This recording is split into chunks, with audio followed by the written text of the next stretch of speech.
ಅರ್ಧಂಗಿ ಕತೆ ಇಷ್ಟವಾಗಿದ್ದರೆ ತಪ್ಪದೆ ಕಮೆಂಟ್ ಮಾಡಿ, ಲೈಕ್ ಮಾಡಿ, ಶೇರ್ ಮಾಡಿ. ಪ್ರತಿ ಮನುಷ್ಯನ ಜೀವನದಲ್ಲೂ ಕೆಲವು ತಿರುವುಗಳು ಕೇವಲ ಪರಿಸ್ಥಿತಿಯ ಒತ್ತಡಕ್ಕೆ ಸಿಕ್ಕು ನಿರ್ಮಾಣವಾಗುತ್ತವೆ. ಹೊರಗಣ್ಣಿಗೆ ಕಾಣುವ ಸುಂದರ ಸಂಸಾರದ ಹಿಂದೆ ಕರಾಳ ನಿಜಗಳಿರ್ಬೋದು, ಅಥವಾ ಕಣ್ಣೀರಿನ ಕಡಲಲ್ಲಿ ಮುಳುಗಿರುವ ಕಷ್ಟದ ಬದುಕಿನ ಹಿಂದೆ ನಿರೀಕ್ಷಿಸದ ಅದೃಷ್ಟ ಕಾಯ್ತಿರ್ಬೋದು.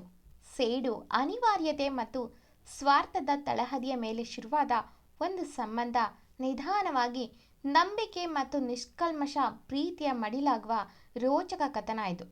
ನಗರದ ಅತ್ಯಂತ ದೊಡ್ಡ ಐಷಾರಾಮಿ ಬಂಗಲೆಯ ಲಿವಿಂಗ್ ರೂಮ್ನಲ್ಲಿ ವಿಕ್ರಮ್ ಅಶಾಂತಿಯಿಂದ ಅತ್ತಿತ್ತ ಅಡ್ಡಾಡುತ್ತಿದ್ದ. ಕೈಯಲ್ಲಿದ್ದ ತಾತಿನ ವಿಲ್ ಅವನಿಗೆ ದೊಡ್ಡ ತಲೆನೋವಾಗಿ ಪರಿಣಮಿಸಿತು. ಮುಂದಿನ 25 ದಿನಗಳಲ್ಲಿ ಅವನು ಮದುವೆ ಆಗದಿದ್ದರೆ ಅವರ ತಲೆಮಾರುಗಳ ಆಸ್ತಿ ಕೈಬಿಟ್ಟು ಹೋಗುತ್ತಿತ್ತು. ಹಣಕ್ಕಿಂತ ಹೆಚ್ಚಾಗಿ ತನ್ನನ್ನು ಮತ್ತು ತನ್ನ ಪ್ರಾಣದಂತಿರುವ ಅಕ್ಕ ಮೇಘನಾಳನ್ನು ಗೌರವಿಸುವ, ಪ್ರೀತಿಸುವ ಹುಡುಗಿ ಯಾರು ಸಿಗ್ತಾರೆ ಎಂಬ ಯೋಚನೆ ಅವನನ್ನು ಕಾಡುತ್ತಿತ್ತು. ಆ ಯೋಚನೆಗಳಿಗೆ ವಿರಾಮ ನೀಡಲು ವಿಕ್ರಮ್ ತನ್ನ ಕಾರನ್ನು ತೆಗೆದುಕೊಂಡು ಸೀದಾ ಹೊರ ನಡೆದ. ರಸ್ತೆಯ ಸಿಗ್ನಲ್ ಒಂದರ ಬಳಿ ಕಾರು ನಿಲ್ಲಿಸಿದಾಗ ಪಕ್ಕದಲ್ಲಿದ್ದಂಥ ಕೆಫೆಯ ಗಾಜಿನ ಕಿಟಕಿಯ ಮೂಲಕ ಕಂಡ ದೃಶ್ಯ ಅವನನ್ನು ಒಮ್ಮೆ ಬೆಚ್ಚಿ ಬೀಳಿಸಿತ್ತು. ಅಲ್ಲಿ ಅವನ ಭಾವ ಅವಿನಾಶ್ ಒಬ್ಬ ಅಪರಿಚಿತ ಯುವತಿಯ ಕೈ ಹಿಡಿದು ಅತ್ಯಂತ ಆಪ್ತವಾಗಿ ಮಾತಾಡ್ತಿದ್ದ. ಅಕ್ಕ ಮೇಘನಾಳನ್ನು ಪ್ರಾಣಕ್ಕಿಂತ ಹೆಚ್ಚಾಗಿ ಪ್ರೀತಿಸುತ್ತೇನೆ ಎಂದು ನಂಬಿಸಿದ್ದ ಭಾವನ ಈ ಮುಖ ನೋಡಿ ವಿಕ್ರಮ್ಗೆ ರಕ್ತ ಕುದಿಯಿತು. ತಕ್ಷಣ ತನ್ನ ಮೊಬೈಲ್ನಲ್ಲಿ ಅವರಿಬ್ಬರ ಕೆಲವು ಫೋಟೋಗಳನ್ನು ಕ್ಲಿಕ್ಕಿಸಿಕೊಂಡು ಅಲ್ಲಿಂದ ಹೊರಟ. ಮರುದಿನ ವಿಕ್ರಮ್ ತನ್ನ ಆಫೀಸ್ಗೆ ಬಂದ ತಕ್ಷಣ ಆ ಫೋಟೋವನ್ನು ತನ್ನ ಮ್ಯಾನೇಜರ್ಗೆ ತೋರಿಸಿ ಇದ್ರ ಬಗ್ಗೆ ವಿಚಾರಿಸಿದ. ಆ ಫೋಟೋ ನೋಡಿದ ಮ್ಯಾನೇಜರ್ ಆಶ್ಚರ್ಯದಿಂದ, ಸರ್, ಈಕೆ ನಮ್ಮದೇ ಕಂಪನಿಯ ಅಕೌಂಟ್ ವಿಭಾಗದಲ್ಲಿ ಕೆಲಸ ಮಾಡುವ ಕಾವ್ಯ ಅಂತ ಎಂದ ಆಶ್ಚರ್ಯದಲ್ಲಿ. ವಿಕ್ರಮ್ ತಕ್ಷಣ ಕಾವ್ಯಳ ಹಿನ್ನೆಲೆ ಪತ್ತೆ ಹಚ್ಚಲು ಪ್ರೈವೇಟ್ ಡಿಟೆಕ್ಟಿವ್ ಒಬ್ಬನನ್ನು ನೇಮಿಸಿದ. ವಿಕ್ರಮ್ಗೆ ಸಂಜೆಯ ವೇಳೆಗೆ ಆ ಡಿಟೆಕ್ಟಿವ್ ತಂದುಕೊಟ್ಟ ವರದಿ ಕೇಳಿ ಆಘಾತದ ಜೊತೆಗೆ ಅಚ್ಚರಿಯೂ ಕೂಡ ಉಂಟು ಮಾಡಿತು. ಕಾವ್ಯಳ ಮನೆ ಪರಿಸ್ಥಿತಿ ಅತ್ಯಂತ ಶೋಚನೀಯವಾಗಿತ್ತು. ತಾಯಿ ಇಲ್ಲದ ಆಕೆಗೆ ಒಬ್ಬ ಅಂಗವಿಕಲ ತಮ್ಮನಿದ್ದ. ತಂದೆಯೋ ಕುಡಿತದ ದಾಸನಾಗಿ ಇಡೀ ಕುಟುಂಬವನ್ನು ಸಾಲದ ಸುಳಿಗೆ ದೂಡಿದ್ದ. ಸಾಕು ತಾಯಿಯ ನಿರಂತರ ತಿರಸ್ಕಾರದ ನಡುವೆಯೂ ಕಾವ್ಯ ಕಷ್ಟಪಟ್ಟು ಮನೆ ನಡೆಸ್ತಿದ್ಲು. ಅಷ್ಟು ಸಾಲದು ಎನ್ನುವಂತೆ ಕಾವ್ಯ ತಂದೆ ಕುಡಿತದಿಂದ ಸಾಲಕ್ಕಾಗಿ ಅವರಿಗೆ ಆಸರೆಯಾಗಿದ್ದ ಒಂದೇ ಒಂದು ಮನೆ ಹರಾಜಾಗುವ ಹಂತಕ್ಕೆ ಬಂದಿತ್ತು. ಆದರೆ ಅಲ್ಲೇ ಈ ಕಥೆಯ ಅಸಲಿ ಟ್ವಿಸ್ಟ್. ಅಚಾನಕ್ಕಾಗಿ ಪರಿಚಯವಾದ ಅವಿನಾಶ್ ತಾನೊಬ್ಬ ದೊಡ್ಡ ಉದ್ಯಮಿ ಎಂದು ಸುಳ್ಳು ಹೇಳಿ ಕಾವ್ಯಳನ್ನು ಅತಿಯಾಗಿ ಪ್ರೀತಿಸುವ ನಾಟಕವಾಡಿದ್ದ. ಅವಳು ತಾನು ತನ್ನ ಸ್ಥಾನ ನೋಡಿಕೋಬೇಕು ಎಂದು ಅವನಿಂದ ದೂರನೇ ಇದ್ದಳು. ಆದರೆ ಯಾವಾಗ ಮನೆ ಹರಾಜಾಗುವ ಹಂತಕ್ಕೆ ಬಂತೋ ಆಗ ಸ್ವತಃ ಅವಿನಾಶ್ ಅವಳ ಮನೆಗೆ ಬಂದ. ಅವಳ ಮನೆ ಪರಿಸ್ಥಿತಿ ತಿಳಿದ. ಅವಳ ಕಷ್ಟವನ್ನೇ ಬಂಡವಾಳ ಮಾಡಿಕೊಂಡು ತನ್ನ ಪ್ರಭಾವ ಬಳಸಿ ಲೋನ್ ಕೊಡಿಸಿ ಕಾವ್ಯಾಳ ಮನೆಯನ್ನು ಉಳಿಸ್ಕೊಟ್ಟಿದ್ದ. ಅಷ್ಟೇ ಅಲ್ಲದೆ ಅವಳ ಮನೆಗೆ ಬೇಕಾದ ಸಹಾಯಗಳನ್ನು ಮಾಡುತ್ತಾ ಆ ಕುಟುಂಬದ ಪಾಲಿಗೆ ದೇವರಂತಾಗಿದ್ದ. ಕಾವ್ಯ ಕೂಡ ಅವನ ಕಪಟ ನಾಟಕವನ್ನು ನಂಬಿ ಅವನ ಪ್ರೀತಿಗೆ ಒಪ್ಪಿಗೆ ನೀಡಿ ತಾನು ಅವನನ್ನು ಪ್ರಾಮಾಣಿಕವಾಗಿ ಪ್ರೀತಿಸುತ್ತಿದ್ದಳು. ಇದೆಲ್ಲ ಇನ್ಫಾರ್ಮೇಷನ್ ಪೂರ್ತಿ ಓದಿದ ವಿಕ್ರಮ್ನ ಮುಖದಲ್ಲಿ ಒಂದು ಕುತೂಹಲದ ನಗು ಮೂಡಿತು. ಇಷ್ಟರಲ್ಲೇ ಅವನ ಭಾವ ಅವಿನಾಶ್ ಕಾವ್ಯಳನ್ನು ಮದುವೆಯಾಗಿ ತನ್ನ ಅಕ್ಕನ ಜೀವನವನ್ನು ನರಕ ಮಾಡಲು ಸಂಚು ಹೂಡಿದ್ದಾನೆ ಎಂಬುದು ಅವನಿಗೆ ಸ್ಪಷ್ಟವಾಗಿ ತಿಳಿಯಿತು. ಆ ವಿಷಯ ಕೇಳಿ ಅವನಿಗೆ ಏನು ಮಾಡಬೇಕು ಅನ್ನೋದು ತಿಳಿಯಲಿಲ್ಲ. ಅವಿನಾಶ್ನ ಮುಖವಾಡ ಕಳಚಿ ಅವನನ್ನು ಜೈಲಿಗೆ ಸೇರಿಸೋದು ಚಿಟಿಕೆ ಹೊಡೆದಷ್ಟು ಸುಲಭ ಅನ್ನೋದು ಅವನಿಗೆ ಗೊತ್ತಿತ್ತು. ಆದರೆ ತನ್ನಕ್ಕ ಮೇಘನ ಅವಿನಾಶ್ನ ತುಂಬ ಪ್ರೀತಿ ಮಾಡ್ತಿದ್ಲು. ಇಬ್ಬರೂ ಪ್ರೀತಿಸೇ ಮದುವೆ ಆಗಿದ್ರು. ಆದರೆ ಈಗ ಈ ವಿಷಯ ತನ್ನ ಅಕ್ಕನಿಗೆ ಗೊತ್ತಾದರೆ ಅವಳು ಉಳಿಯೋದೇ ಸಂದೇಹ ಎಂದು ತಿಳಿದು ಏನು ಮಾಡಬೇಕು ಅನ್ನೋದು ತಲೆಗೆ ಹೋಗಲಿಲ್ಲ. ತುಂಬ ಯೋಚಿಸಿದ. ಅವಿನಾಶ್ಗೆ ಶಿಕ್ಷೆ ಕೊಡಿಸೋ ಬದಲು ಅವನನ್ನು ಬದಲಾಯಿಸಿ ತನ್ನ ಅಕ್ಕನ ಪ್ರೀತಿ ಆಳ ಎಷ್ಟಿದೆ ಅನ್ನೋದನ್ನು ತಿಳಿಯೋ ಹಾಗೆ ಮಾಡೋದೆ ಎಂದು ನಿರ್ಧಾರ ಮಾಡ್ದ. ಆದರೆ ಈಗ ಅವಿನಾಶ್ನ ಕಾವ್ಯದಿಂದ ಹೇಗೆ ದೂರ ಮಾಡೋದು ಎಂದು ಯೋಚಿಸಿದವನಿಗೆ ಈಗ ಒಂದೇ ಕಲ್ಲಲ್ಲಿ 2 ಹಕ್ಕಿ ಹೊಡೆಯುವ ಅದ್ಭುತ ಉಪಾಯ ಒಳೆಯಿತು. ತಾನು ಕಾವ್ಯಳನ್ನು ಮದುವೆ ಆದರೆ ತಾತನ ವಿಲ್ಲಿನ ಪ್ರಕಾರ ಆಸ್ತಿಯೂ ಉಳಿಯುತ್ತದೆ, ಜೊತೆಗೆ ತನ್ನಕ್ಕನಿಗೆ ಮೋಸ ಮಾಡಲು ಹೊರಟಿರುವ ಭಾವನಿಗೆ ಸರಿಯಾದ ಪಾಠ ಕೂಡ ಕಲಿಸಿ ಅಕ್ಕನ ಸಂಸಾರವನ್ನು ಉಳಿಸಬಹುದು ಎಂದು ತೀರ್ಮಾನ ಮಾಡಿದ. ವಿಕ್ರಮ್ ತಡ ಮಾಡದೆ ಮರುದಿನವೇ ಕಾವ್ಯಾಳನ್ನ ತನ್ನ ಕ್ಯಾಬಿನ್ಗೆ ಕರೆಸ್ಕೊಂಡ. ನೇರವಾಗಿ ವಿಷಯಕ್ಕೆ ಬಂದ ವಿಕ್ರಮ್ ಅವಿನಾಶ್ ಮತ್ತು ತನ್ನ ಅಕ್ಕ ಮೇಘನಾಳ ಮದುವೆಯ ಫೋಟೋಗಳನ್ನು ಅವಳ ಮುಂದೆ ಇಟ್ಟ. ಅದನ್ನು ನೋಡಿದ ಕಾವ್ಯಾಳ ಜಗತ್ತೇ ಒಮ್ಮೆಲೆ ಕತ್ತಲಾದಂತಾಯಿತು. ತಾನು ದೇವರೆಂದುಕೊಂಡಿದ್ದಂಥ ವ್ಯಕ್ತಿ ಈಗಾಗಲೇ ಮದುವೆಯಾಗಿರುವ ವಂಚಕ ಎಂಬ ಸತ್ಯ ಅವಳನ್ನು ನಡುಗಿಸಿತ್ತು. ಅವಳು ಅಳುತ್ತಾ ನನ್ನ ಬಡತನ ಇನ್ನೊಬ್ಬರ ಕೈಯಲ್ಲಿ ಹೇಗೆ ನರಳುತ್ತಿದೆ ಎಂದು ಅರಿತು ತನ್ನ ಹಣೆಬರಹಕ್ಕೆ ತುಂಬ ನೊಂದುಕೊಂಡಳು. ಅವಳು ಕಣ್ಣೀರು ಹಾಕುತ್ತಾ ನಿಂತಿರೋದನ್ನು ನೋಡಿದ ವಿಕ್ರಮ್ ಅವಳ ಮುಂದೆ ಬಂದು, ನೋಡು, ನಿನ್ನ ಪರಿಸ್ಥಿತಿ ನನಗೆ ಅರ್ಥ ಆಗುತ್ತೆ. ಜಗತ್ತಲ್ಲಿ ಎಲ್ಲಿಯವರೆಗೂ ಕಣ್ಣು ಮುಚ್ಚಿ ನಂಬುತ್ತೇವೋ ಅಲ್ಲಿಯವರೆಗೂ ಇಂಥ ಮೋಸಗಾರರು ತಲೆ ಎತ್ತುತ್ತಾರೆ. ಈಗ ನೀನು ಕಣ್ಣೀರು ಹಾಕೋದನ್ನು ಬಿಟ್ಟರೆ ಬೇರೆ ದಾರಿ ಇಲ್ಲ. ಇಷ್ಟೆಲ್ಲ ಗೊತ್ತಾದ ಮೇಲೂ ಇನ್ನೂ ಹಣಕ್ಕೆ ಅವನ ಮೇಲೆ ಆಸೆ ಇದೆ ಅಂದುಕೊಂಡ್ರೆ ನಿನಗೆ ಎಷ್ಟು ದುಡ್ಡು ಬೇಕು ಕೇಳು, ನಾನು ಕೊಡ್ತೀನಿ. ಅದನ್ನು ತಗೊಂಡು ನನ್ನ ಭಾವನ ಜೀವನದಿಂದ ದೂರ ಹೋಗು ಎಂದ. ತಕ್ಷಣ ಕಾವ್ಯ, ಪ್ಲೀಸ್ ಸರ್, ನಾನು ಬಡವಳೇ ಇರಬಹುದು, ಆದರೆ ಅಷ್ಟು ಕೀಳು ಮಟ್ಟಕ್ಕೆ ಇಳಿದವಳಲ್ಲ. ಅವರೇ ಮೊದಲು ನನ್ನ ಬಳಿ ಪ್ರೀತಿ ಬಗ್ಗೆ ಹೇಳಿದ್ದು. ನಾನು ಇದಕ್ಕೆಲ್ಲ ಒಪ್ಪಿರಲಿಲ್ಲ. ಆದರೆ ನನ್ನ ಬಡತನ ಅವರ ಸಹಾಯದ ಹಸ್ತ ಚಾಚೋ ಹಾಗೆ ಮಾಡಿತು. ಈಗಲೂ ಅವರು ಕೊಟ್ಟಿರುವ ದುಡ್ಡನ್ನು ಸಾಲ ಅಂತಾನೆ ತಗೊಂಡಿರೋದು. ಇದುವರೆಗೂ ನಮ್ಮ ಮನೆಗೆ ಖರ್ಚು ಮಾಡಿರುವ ಹಣವನ್ನು ನಾನು ಲೆಕ್ಕ ಮಾಡಿ ಬರೆದಿದ್ದೇನೆ. ನಾನು ಹೇಗಾದರೂ ಕಷ್ಟಪಟ್ಟು ಹಣನ ಹೊಂದಿಸಿ ಅದನ್ನು ಅವರಿಗೆ ವಾಪಸ್ ಕೊಟ್ಟು ಅವರಿಂದ ದೂರ ಹೋಗ್ತೀನಿ. ಪ್ಲೀಸ್, ಅಲ್ಲಿಯವರೆಗೂ ನನಗೆ ಸಮಯ ಕೊಡಿ. ಹಾಗೆ ಇವತ್ತಿನಿಂದ ನಾನು ಅವರನ್ನು ನೋಡಲ್ಲ. ನನ್ನಿಂದ ಯಾವ ಹೆಣ್ಣಿಗೂ ಮೋಸ ಆಗೋಕ್ಕೆ ಇಷ್ಟಪಡಲ್ಲ. ಯಾಕಂದರೆ ಹೆಣ್ಣಿನ ಕಷ್ಟ ಎಂಥದ್ದು ಅನ್ನೋದು ನನಗೆ ಚೆನ್ನಾಗಿ ಗೊತ್ತಿದೆ ಸರ್ ಎಂದವಳು ಅಲ್ಲಿಂದ ಹೊರಟು ಹೋಗ್ತಾಳೆ. ವಿಕ್ರಮ್ ಕಾವ್ಯಗೆ ಮೊದಲ ಟೆಸ್ಟ್ ಇಟ್ಟಿದ್ದ. ಈಗ ಕಾವ್ಯ ಅದರಲ್ಲಿ ಸೋಲುತ್ತಾಳೋ ಇಲ್ಲ ಗೆಲ್ಲುತ್ತಾಳೋ ನೋಡಬೇಕಿತ್ತು. ಹಾಗಾಗಿ ಅವನ ಹುಡುಗರನ್ನ ಕಾವ್ಯ ಹಿಂದೆ ಬಿಟ್ಟ. ಕಾವ್ಯ ಅವನ ಕ್ಯಾಬಿನಿಂದ ರಜೆ ಹಾಕಿ ಹೋಗೋದೆ ಅವಳ ಊರಿಗೆ. ಅಲ್ಲಿ ಸತ್ತ ಅವಳ ತಾಯಿ ಜಮೀನನ್ನು ಮಾರದೆ ಹಾಗೆ ಉಳಿಸಿಕೊಂಡಿದ್ಲು. ಯಾಕಂದರೆ ತನ್ನ ತಾಯಿ ನೆನಪಿಗಾಗಿ.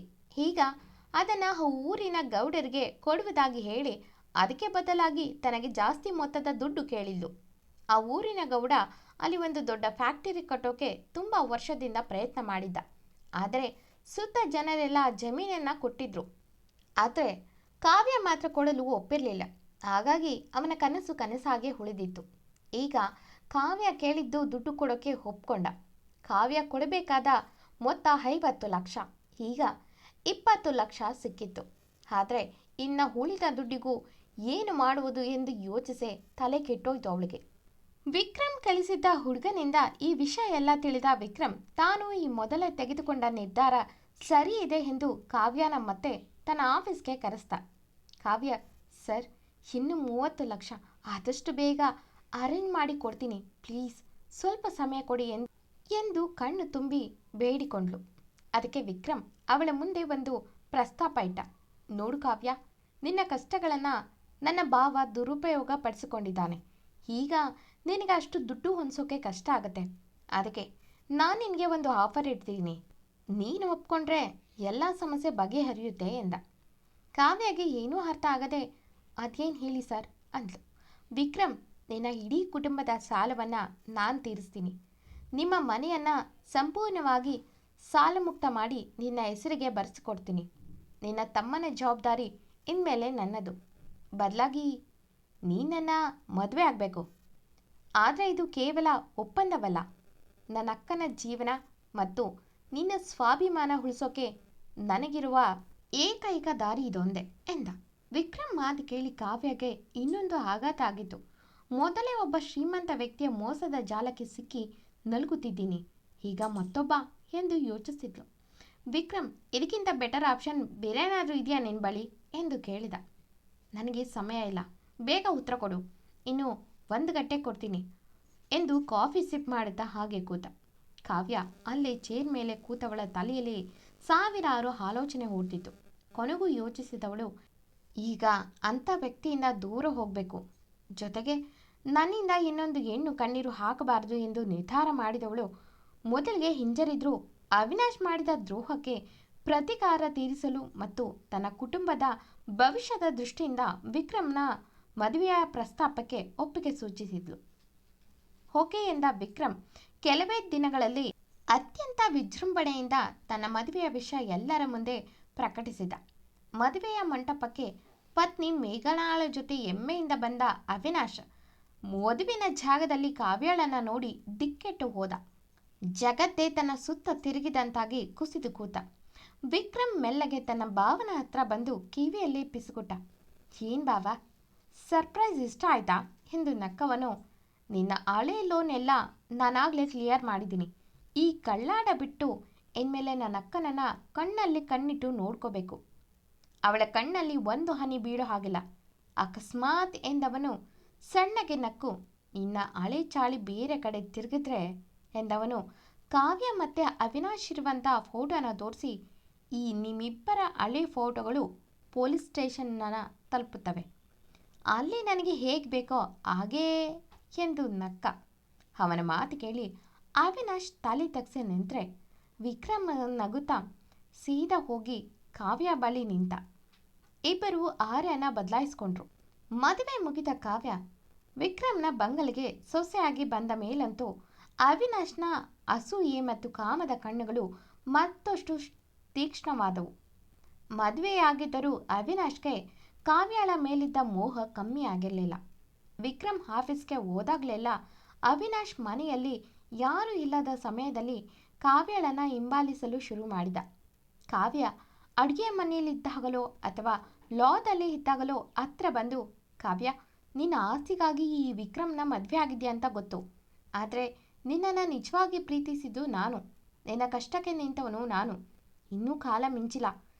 ಈಗಲೂ ನಾನು ನೀನು ಮದುವೆ ಆಗೋಣ ಎಂದು ಪುಸಲಾಯಿಸಲು ಯತ್ನಿಸುತ್ತಿದ್ದ. ಕಾವ್ಯಗೆ ಅವನ ಮಾತು ಕೇಳಿ ಕೆನ್ನೆಗೆ ಒಂದು ಹೊಡೆಯಬೇಕು ಅನಿಸಿದ್ರು ತಡೆದ್ಲು. ಯಾಕಂದರೆ ಕಾವ್ಯ ಅತ್ಯಂತ ಪ್ರಾಮಾಣಿಕ ಮತ್ತು ಸ್ವಾಭಿಮಾನಿ ಹುಡುಗಿಯಾಗಿದ್ದಳು. ಹಾಗಾಗಿ ಅವಳು ಅವಿನಾಶ್ನ ಪ್ರತಿಯೊಂದು ಮಾತನ್ನು ಕಠಿಣವಾಗಿ ತಿರಸ್ಕರಿಸಿದ್ಲು. ನನ್ನ ಕಷ್ಟವನ್ನು ಬಂಡವಾಳವಾಗಿ ಮಾಡಿಕೊಂಡು ನನಗೆ ದ್ರೋಹ ಮಾಡಿದವರು ನೀವು. ಈಗ ನಾನು ವಿಕ್ರಮ್ ಅವರ ಧರ್ಮಪತ್ನಿ. ನನ್ನ ಪತಿಗೆ ದ್ರೋಹ ಮಾಡುವ ಯೋಚನೆಯನ್ನು ನಾನು ಕನಸಿನಲ್ಲೂ ಮಾಡಲ್ಲ. ಇನ್ನೊಮ್ಮೆ ನನ್ನ ಹತ್ರ ಬರಲು ಪ್ರಯತ್ನಿಸಿದ್ರೆ ವಿಕ್ರಮ್ ಅವರಿಗೆ ಹೇಳಬೇಕಾಗತ್ತೆ ಎಂದು ಎಚ್ಚರಿಕೆ ಕೊಟ್ಟು ಹೋಗ್ತಾಳೆ.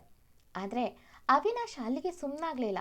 ಒಂದು ದಿನ ಸಂಜೆ ವಿಕ್ರಮ್ ಆಫೀಸ್ನಿಂದ ಬೇಗನೆ ಮನೆಗೆ ಮರಳಿದ್ದಾಗ ತೋಟದ ಮೂಲೆಯಲ್ಲಿ ಅವಿನಾಶ್ ಕಾವ್ಯಾಳ ಕೈ ಹಿಡಿದು ಬಲವಂತವಾಗಿ ಮಾತನಾಡಿಸಲು ಪ್ರಯತ್ನಿಸುತ್ತಿರುವುದು ಅವನ ಕಣ್ಣಿಗೆ ಬಿತ್ತು.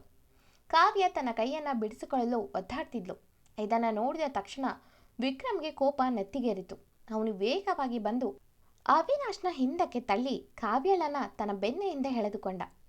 ಅವಳ ಮೇಲಿನ ಈ ಪ್ರೊಟೆಕ್ಟಿವ್ ಹಾಗೂ ಪೊಸೆಸಿವ್ನೆಸ್ ಭಾವನೆ ವಿಕ್ರಮ್ನಲ್ಲಿ ಹೊಸದಾಗಿ ಮೂಡಿತು. ಕೋಪದಲ್ಲಿ ವಿಕ್ರಮ್ ಬಾವಾ ಎಂದ. ಅವನ ಧ್ವನಿ ಸಿಂಹದ ಗರ್ಜನೆಯಂತಿತ್ತು. ಇವಳು ನಿನ್ನ ಹಳೆ ಪ್ರೇಯಸಿ ಅಲ್ಲ, ನನ್ನ ಹೆಂಡತಿ, ಈ ಮನೆ ಮಹಾಲಕ್ಷ್ಮಿ. ಇನ್ನೊಮ್ಮೆ ಇವಳ ನೆರಳು ನಿನ್ನ ಮೇಲೆ ಬಿದ್ದರೂ ನಾನು ಸುಮ್ಮನಿರಲ್ಲ. ನಿನ್ನ ಈ ಕ್ಷಣದಲ್ಲೇ ಜೈಲಿಗೆ ಕಳಿಸ್ಬಲ್ಲೆ, ನೆನಪಿರಲಿ ಎಂದು ಗರ್ಜಿಸಿದ. ವಿಕ್ರಮ್ ಮಾತು ಕೇಳಿದಂಥ ಅವಿನಾಶ್ ಭಯದಿಂದ ಅಲ್ಲಿಂದ ಕಾಲ್ಕಿತ್ತಿದ್ದ. ಅಂದು ರಾತ್ರಿ ರೂಮ್ನಲ್ಲಿ ಕಾವ್ಯ ಕಣ್ಣೀರು ಹಾಕುತ್ತಾ ಕೂತಿದ್ಲು. ವಿಕ್ರಮ್ ಅವಳ ಹತ್ರ ಬಂದು ಆಕೆಯನ್ನು ಸಮಾಧಾನ ಪಡಿಸಲು ಪ್ರಯತ್ನ ಮಾಡಿದ. ಕಾವ್ಯ ವಿಕ್ರಮ್ನ ಕಣ್ಣುಗಳನ್ನು ನೇರವಾಗಿ ನೋಡಿ, ಚಿಂತೆ ಮಾಡಬೇಡಿ, ನನ್ನಿಂದ ನಿಮಗೆ ಅಥವಾ ನಿಮ್ಮ ಅಕ್ಕನಿಗೆ ಯಾವುದೇ ಕೆಟ್ಟ ಹೆಸರು ಬರುವುದಕ್ಕೆ ಬಿಡಲಾರೆ. ನಾನು ನಿಮಗೆ ಎಂದಿಗೂ ಪ್ರಾಮಾಣಿಕವಾಗಿ ಇರ್ತೇನೆ. ನನ್ನ ಉಸಿರಿರೋವರೆಗೂ ಈ ನಂಬಿಕೆಯನ್ನು ನಾನು ಉಳಿಸ್ಕೊಳ್ತೀನಿ ಎಂದು ತನ್ನ ಮನಸ್ಸಿನ ಆಳದ ಪ್ರಾಮಾಣಿಕತೆಯನ್ನು ವ್ಯಕ್ತಪಡಿಸಿದ್ಲು. ಅವಳ ಆ ಮುಗ್ಧತೆ, ಕಣ್ಣಿನಲ್ಲಿದ್ದಂಥ ಸತ್ಯ ಮತ್ತು ತನಗಾಗಿ ಹಾಗೂ ತನ್ನ ಅಕ್ಕನಿಗಾಗಿ ಅವಳು ತೋರುತ್ತಿದ್ದಂಥ ನಿಷ್ಠೆ ವಿಕ್ರಮ್ನ ಹೃದಯವನ್ನು ಕರಗಿಸಿಬಿಟ್ಟಿತ್ತು. ಕೇವಲ ತನ್ನ ಭಾವನೆಗೆ ಬುದ್ಧಿ ಕಲಿಸಲು ಮತ್ತು ಆಸ್ತಿ ಉಳಿಸಿಕೊಳ್ಳಲು ಕಾವ್ಯಳನ್ನು ಮದುವೆ ಆಗಿದ್ದ ವಿಕ್ರಮ್ ಅಂದು ಮೊದಲ ಬಾರಿಗೆ ಅವಳನ್ನು ಒಬ್ಬ ಹೆಣ್ಣಾಗಿ ತನ್ನ ಅರ್ಧಾಂಗಿಯಾಗಿ ಅತಿಯಾಗಿ ಪ್ರೀತಿಸಲು ಶುರು ಮಾಡಿದ. ದಿನಗಳು ಹುರುಳಿದಂತೆ ಕಾವ್ಯಾಳ ಮೇಲಿನ ವಿಕ್ರಮ್ನ ಪ್ರೀತಿ ಮತ್ತು ಪೊಸೆಸಿವ್ನೆಸ್ಸು ಹೆಚ್ಚಾಗುತ್ತಾ ಹೋಯಿತು. ಅವಳಿಗೆ ಸಣ್ಣ ಕಷ್ಟ ಬಂದರೂ ವಿಕ್ರಮ್ ಸಹಿಸುತ್ತಿರಲಿಲ್ಲ. ಅವಳ ಅಂಗವಿಕಲ ತಮ್ಮನಿಗೆ ನಗರದ ಅತ್ಯುತ್ತಮ ಆಸ್ಪತ್ರೆಯಲ್ಲಿ ಚಿಕಿತ್ಸೆ ಕೊಡಿಸಿ ಅವನು ತನ್ನ ಕಾಲಿನ ಮೇಲೆ ನಿಲ್ಲುವಂತೆ ಮಾಡ್ದ. ಕುಡುಕ ತಂದೆಯನ್ನು ಡಿ ಅಡಿಕ್ಷನ್ ಸೆಂಟರ್ಗೆ ಸೇರಿಸಿ ಅವರ ಇಡೀ ಕುಟುಂಬಕ್ಕೆ ಹೊಸ ಬದುಕನ್ನು ಕಟ್ಟಿಕೊಟ್ಟ. ಸಾಕು ತಾಯಿಯ ಕಾಟದಿಂದ ಕಾವ್ಯಳನ್ನು ಸಂಪೂರ್ಣವಾಗಿ ಮುಕ್ತಗೊಳಿಸಿದ. ಕಾವ್ಯ ತನಗಿದ್ದ ಕಷ್ಟಗಳೆಲ್ಲವೂ ಮಂಜಿನಂತೆ ಕರಗಿಸಿಬಿಟ್ಟ ವಿಕ್ರಮ್ ಮೇಲೆ ಕಾವ್ಯಾಳ ಹೃದಯದಲ್ಲಿ ಜಾಗ ಮಾಡಿತು. ಈಗ ವಿಕ್ರಮ್ ಅವಳ ಪಾಲಿಗೆ ಕೇವಲ ಪತಿಯಾಗಿ ಉಳಿಯಲಿಲ್ಲ, ಬದಲಾಗಿ ಆಕೆಯ ಪಾಲಿನ ದೇವರೆನಿಸಿದ. ಆತನಿಗಾಗಿ ಅವಳ ಹೃದಯ ಮಿಡಿಯೋಕೆ ಶುರುವಾಯಿತು. ಅವನ ಸಣ್ಣ ನಗುವಿಗೂ ಅವಳು ಕಾಯ್ತಿದ್ಲು. ಒಂದು ದಿನ ವಿಕ್ರಮ್ ಅವಿನಾಶ್ನನ್ನು ರಹಸ್ಯವಾಗಿ ಒಂದು ಜಾಗಕ್ಕೆ ಕರೆದೊಯ್ದ. ಅಲ್ಲಿ ಮೇಘನ ಅಡುಗೆ ಮನೆಯಲ್ಲಿ ವಿಕ್ರಮ್ ಮತ್ತು ಅವಿನಾಶ್ಗಾಗಿ ಪ್ರೀತಿಯಿಂದ ಸಿಹಿ ತಿಂಡಿ ತಯಾರಿಸುತ್ತಾ ಪತಿಯ ಫೋಟೋ ನೋಡಿ ಮುಗುಳ್ನಗುತ್ತಾ ಅದರ ಜೊತೆ ಮಾತಾಡುವ ದೃಶ್ಯ ಕಣ್ಣಿಗೆ ಬೀಳುವಂತೆ ಮಾಡ್ದ. ವಿಕ್ರಮ್ ಅವಿನಾಶ್ನ ಹೆಗಲ ಮೇಲೆ ಕೈ ಹಾಕಿ ಪ್ರಶಾಂತವಾಗಿ ಹೇಳ್ದ, ನೋಡು ಬಾಬಾ, ದುಡ್ಡು ಇವತ್ತಿರುತ್ತೆ, ನಾಳೆ ಹೋಗುತ್ತೆ. ಹಾಗೆ ಪರಶ್ರೀ ಮೇಲಿನ ಮೋಹ ಕೇವಲ ಕ್ಷಣಿಕ ಸುಖ ಅಷ್ಟೆ. ಆದರೆ ನಿನ್ನನ್ನೇ ತನ್ನ ಪ್ರಪಂಚ ಅಂದುಕೊಂಡು ನಿನ್ನ ಸಣ್ಣ ನೋವಿಗೂ ಕಣ್ಣೀರು ಹಾಕೋ ಹೆಂಡತಿ ಇದ್ದಾಳಲ್ಲ, ಅವಳು ಕೋಟಿ ಕೊಟ್ಟರೂ ಸಿಗಲ್ಲ. ಅಷ್ಟು ಶ್ರೇಷ್ಠ ಸಂಪತ್ತು ಅವಳು. ನೀನು ಕಾವ್ಯಾಳನ್ನು ಇಷ್ಟು ದಿನ ಪ್ರೀತಿಸ್ತಿದ್ದೆ ಅಂದುಕೊಂಡಿದ್ದೆ, ಆದರೆ ಅದು ಕೇವಲ ಆಕರ್ಷಣೆ, ಕೇವಲ ಮೋಹ ಅಷ್ಟೇ. ಆದರೆ ಮೇಘನ ಅಕ್ಕ ನಿನ್ನನ್ನು ಪ್ರೀತಿಸ್ತಿರೋದು ನಿನ್ನ ಆತ್ಮವನ್ನು. ಇನ್ನಾದರೂ ಈ ಕಪಟ ಮೋಹನ ಬಿಟ್ಟು ನಿನ್ನ ಬದುಕಿಗೆ ಬೆಳಕಾಗಿರೋ ಹೆಂಡತಿಯನ್ನು ಗೌರವಿಸಿದ್ದನ್ನು ಕಲಿ ಎಂದು ಅವಿನಾಶ್ಗೆ ಬುದ್ಧಿ ಹೇಳ್ದ. ಅವಿನಾಶ್ಗೆ ವಿಕ್ರಮ್ನ ಮಾತುಗಳು ಮತ್ತು ಮೇಘನಾಳ ಆ ನಿಷ್ಕಲ್ಮಶ ಪ್ರೀತಿ ಅವನ ಕಣ್ಣು ತೆರೆಸಿದವು. ತಾನು ಮಾಡುತ್ತಿದ್ದಂತೂ ತಪ್ಪು ಎಷ್ಟು ದೊಡ್ಡದು ಎಂದು ಅರಿವಾಗಿ ಅವನ ಕಣ್ಣುಗಳಿಂದ ಪಶ್ಚಾತ್ತಾಪದ ಕಣ್ಣೀರು ಹರಿಯಿತು. ಅವನು ವಿಕ್ರಮ್ನ ಕೈ ಹಿಡಿದು ಕ್ಷಮೆ ಕೇಳಿ ಇನ್ಮೇಲೆ ಮೇಘನಾಳನ್ನು ಚೆನ್ನಾಗಿ ನೋಡ್ಕೊಳ್ಳುವುದಾಗಿ ಪ್ರಮಾಣ ಮಾಡಿದ. ಅಂದು ರಾತ್ರಿ ಮನೆಗೆ ಮರಳಿದ ವಿಕ್ರಮ್ ತಂಪಾದ ಗಾಳಿಯಲ್ಲಿ ತೋಟದಲ್ಲಿ ಕುಳಿತಿದ್ದ. ಕಾವ್ಯ ಕೈಯಲ್ಲಿ ಬಿಸಿ ಕಪ್ ಕಾಫಿ ಹಿಡಿದು ತಂದು ಅವನಿಗೆ ಕೊಟ್ಲು. ವಿಕ್ರಮ್ ಅವಳ ಕೈಯನ್ನು ಗಟ್ಟಿಯಾಗಿ ಹಿಡಿದು ತನ್ನ ಹತ್ರ ಎಳೆದುಕೊಂಡ. ಕಾವ್ಯಳ ಕಣ್ಣುಗಳಲ್ಲಿ ಈಗ ಯಾವುದೇ ಭಯವಿರಲಿಲ್ಲ, ಕೇವಲ ವಿಕ್ರಮ್ ಮೇಲಿನ ಅಗಾಧವಾದ ಪ್ರೀತಿ ಇತ್ತು. ವಿಕ್ರಮ್, ನಿನಗೆ ಕೋಪ ಇದೆಯಾ ನನ್ನ ಮೇಲೆ? ನಿನಗೆ ಯೋಚನೆ ಕೂಡ ಮಾಡೋಕ್ಕೆ ಸಮಯ ಕೊಡ ನಿನ್ನ ಮದುವೆ ಆದೆ ಅಂತ ಎಂದು ಕೇಳ್ದ. ಕಾವ್ಯ, ಇಲ್ಲ, ನನ್ನ ಜೀವನದ ಎಲ್ಲ ಕಷ್ಟಗಳನ್ನು ಕರಗಿಸಿ ನನಗೆ ಹೊಸ ಬದುಕು ಕೊಟ್ಟಿದ್ದೀರಾ. ನಾನು ನಿಮಗೆ ಜೀವಮಾನವಿಡೀ ಋಣಿಯಾಗಿರ್ತೀನಿ ಅಂದ್ಲು. ವಿಕ್ರಮ್ ಅವಳನ್ನು ನೋಡುತ್ತಾ, ಅಷ್ಟೇನಾ? ನಿನ್ನ ಹೃದಯದಲ್ಲಿ ನನಗೆ ಸಣ್ಣ ಜಾಗ ಕೊಡೋದಿಲ್ವಾ? ಅದು ಋಣದಿಂದ ಅಲ್ಲ, ಪ್ರೀತಿಯಿಂದ, ನಿನ್ನ ಗಂಡನಾಗಿ ಒಪ್ಕೊಂಡು ಎಂದ. ಅವನ ಮಾತು ಕೇಳಿ ಕಾವ್ಯ, ನನ್ನ ಇಡೀ ಜೀವನವೇ ನಿಮ್ಮದಾಗಿರುವಾಗ ಈ ಹೃದಯದಲ್ಲಿ ನೀವು ಇಲ್ಲ ಅಂತ ಹೇಗೆ ತಿಳಿದಿರಿ ಎಂದಳು ತಲೆ ತಗ್ಸಿ. ತಕ್ಷಣ ವಿಕ್ರಮ್ ಕಾವ್ಯನ ಬಿಗಿಯಾಗಿ ಅಪ್ಪಿಕೊಂಡು, ನೀನು ಕೇವಲ ನನ್ನ ಹೆಂಡತಿ ಅಲ್ಲ ಕಾವ್ಯ, ನನ್ನ ಬದುಕಿನ ಅತ್ಯಂತ ಸುಂದರವಾದ ಭಾಗ ಎಂದ. ಹೀಗೆ ಸೇಡಿನಿಂದ ಆರಂಭವಾದ ಕತೆ ಇಬ್ಬರು ಒಂಟಿ ಜೀವಗಳ ನಡುವಿನ ಅಮರ ಪ್ರೇಮವಾಗಿ ಸುಂದರವಾಗಿ ಮುಕ್ತಾಯವಾಗಿತ್ತು. Thank you for watching.